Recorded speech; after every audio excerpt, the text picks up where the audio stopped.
As provas que nós possuímos de que Tiago preparou-se para esse dia, deixam-se perceber na própria epístola que ele escreve. Essa epístola que é escrita por Tiago e que muito provavelmente é o primeiro escrito neotestamentário, é a pregação de um homem que se nutria das Escrituras, que não consegue falar o que pensa sem que aquilo que pense seja fruto da sua leitura das Escrituras. Jonas, por que você está dizendo isso?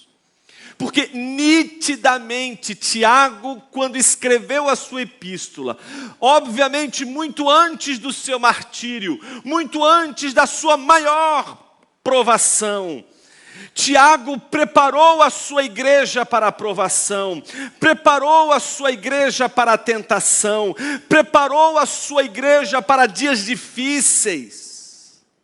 E ele faz isso tendo 2 livros na sua frente, 2 porções poderosas das Escrituras diante dele. É impossível você ler Tiago e não descobrir que ele está ao mesmo tempo lendo, de um lado, o sermão de Jesus Cristo e um livro sapiencial, como é o caso do livro de Jó.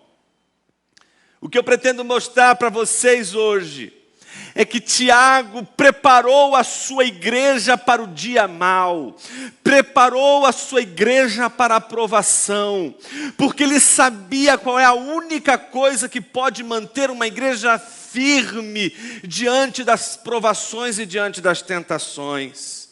E para isso ele usa 2 porções da Escritura, o sermão de Jesus e o livro de Jó.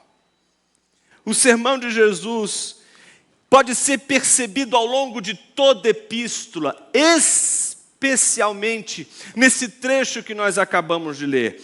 Você e eu sabemos que Mateus capítulo 5, a palavra de Deus nos reserva justamente o sermão de Jesus, o maior sermão já pregado na face da terra, porque não foi pregado por um mero homem, por um mero mortal, mas também por aquele que é o nosso Deus, Senhor e mediador de toda a criação. É um sermão que começa com o silêncio dos discípulos que saem de dentro da multidão.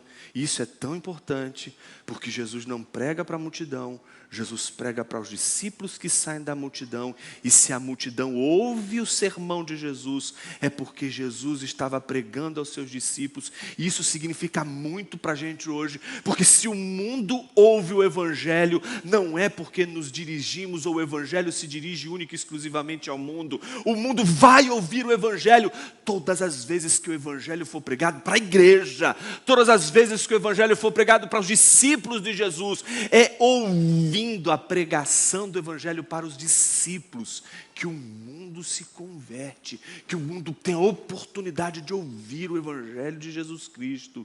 Então os discípulos saem do meio da multidão em direção a Jesus. Então Jesus olha para eles e diz: bem-aventurados. Você já viu o que ele diz? Olha só. Bem-aventurados os pobres em espírito, porque deles é o reino dos céus. Bem-aventurados os que choram, porque serão consolados. Bem-aventurados os mansos, porque herdarão a terra. Bem-aventurados os que têm fome e sede de justiça, porque serão saciados. Bem-aventurados os misericordiosos, porque alcançarão misericórdia. Bem-aventurados os limpos de coração, porque verão a Deus. Bem-aventurados os pacificadores, porque serão chamados filhos de Deus. Bem-aventurados os perseguidos por causa da justiça, porque deles é o reino dos céus.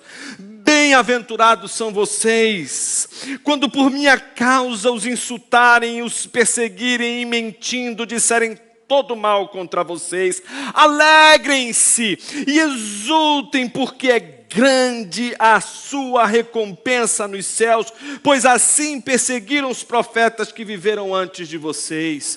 Observe que Tiago está com esse texto diante dele, e agora ele está olhando para a sua congregação e não está dizendo outra coisa senão: felizes, bem-aventurados são aqueles que suportam com perseverança a provação, porque depois de terem sido aprovados, receberão a coroa da vida, a qual o Senhor prometeu aos aos que o amam.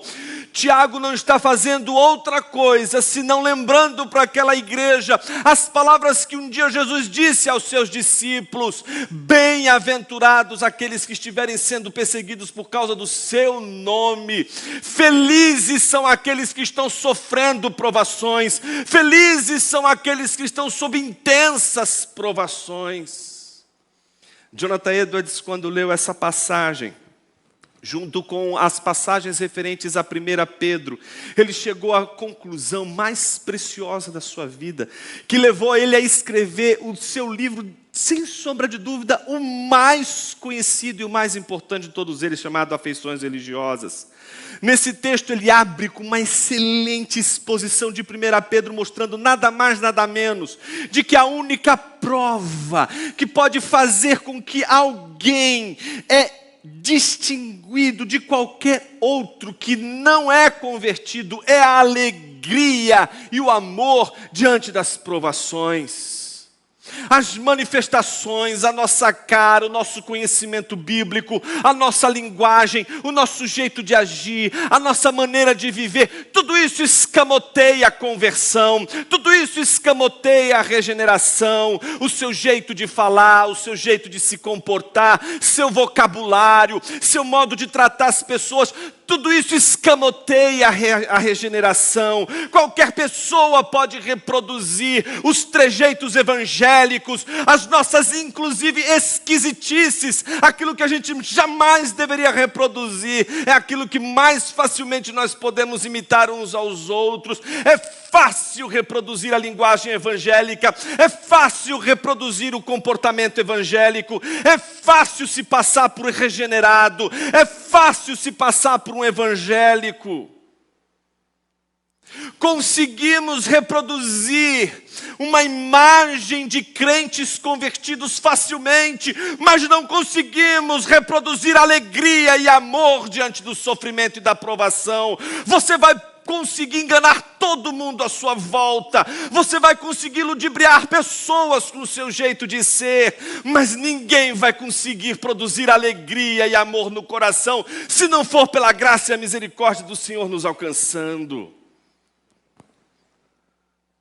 Por isso que o texto de hoje é definidor.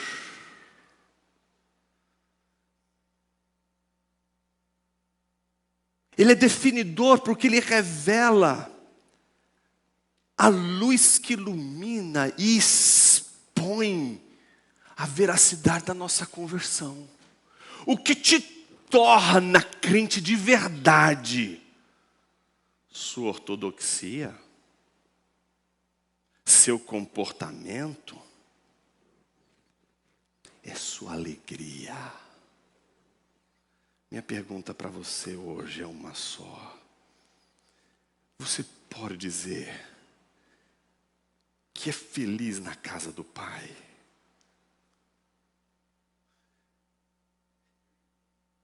Que você não precisa de mais nada?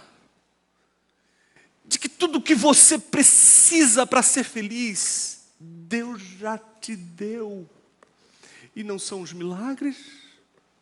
Não são as bênçãos? Não é dinheiro?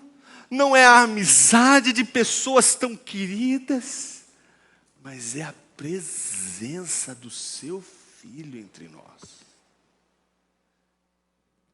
Você consegue sorver da presença de Jesus entre nós por meio do Espírito Santo toda fonte de alegria e contentamento que você não consegue em nada que você compra num shopping center, em nada que você adquire com as suas habilidades. E se faltar tudo, e se você não tiver mais nada, e se tudo ruir, e sobrar apenas você e Deus te será suficiente. Por isso, Tiago está se dirigindo a uma igreja, preparando esta igreja para a provação mais difícil de sua vida. Ele quer que essa igreja entenda que enquanto ela não descobrir a verdadeira alegria, ela vai sucumbir diante da cruz, ela vai sucumbir diante do sofrimento, ela vai pedir: Senhor, me tira desta cruz. Ela não vai dizer: não, Senhor, foi para isso que eu vim. Não, ela vai dizer o que o salmista 91 poderia dizer: envia os teus anjos agora e impeça que esses homens deitem a mão sobre mim. Mas não, Jesus faz o contrário.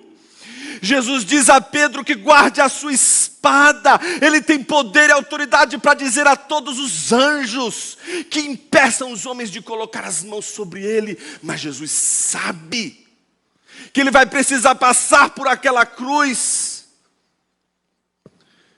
Ele não pede para que Deus lhe livre da provação.